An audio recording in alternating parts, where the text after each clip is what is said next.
Denies bond for a man suspected of playing a role in 3 unsolved murders in Alexandria. That despite the fact that Charles Severance is only facing a weapons charge in Loudoun County and has not been charged in any of the murders. Northern Virginia Bureau Chief Jeff Goldberg is live in Leesburg tonight to explain for us. Jeff, did the judge give a reason for this ruling tonight? Nothing specifically, on only saying that it did not rise to the level, the defense argument, to grant bond.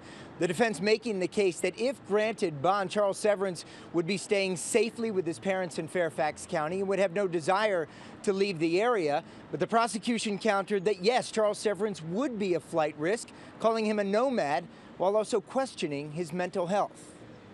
Defense attorney Ed Ungvarsky repeatedly stressed in court today that Charles Severance's possible connections to the Alexandria murders of Nancy Dunning, Ron Kirby, and Ruth Ann Lodato should have nothing to do with Mr. Severance's bond request, and that authorities have no evidence connecting Severance to it, referring to the murder investigation.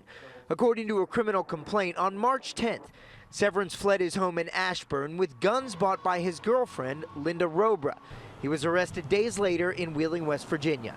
But in court papers, Ungvarsky claims Miss Robra, not Mr. Severance, is the owner of the pistols for which he is charged, and that she never actually saw him leave the house with the guns.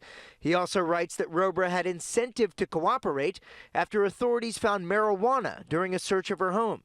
In exchange, Ungvarsky claims, the Loudoun Commonwealth's attorney has assured Miss Robra she will not be charged for her illegal marijuana.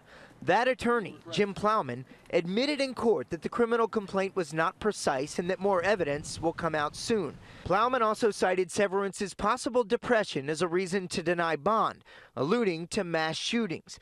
We've seen so often that the deadly combination of firearms and untreated mental health issues can be a danger to the community. I think we've all seen that recently in the last few years, making no direct inferences to him. I think it's just something that the public's generally concerned about.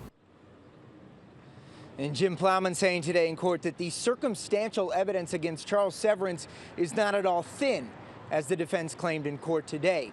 We expect to get a lot more detail coming up at the preliminary hearing, which is set for Wednesday. Live in Leesburg, Jeff Goldberg, ABC 7 News.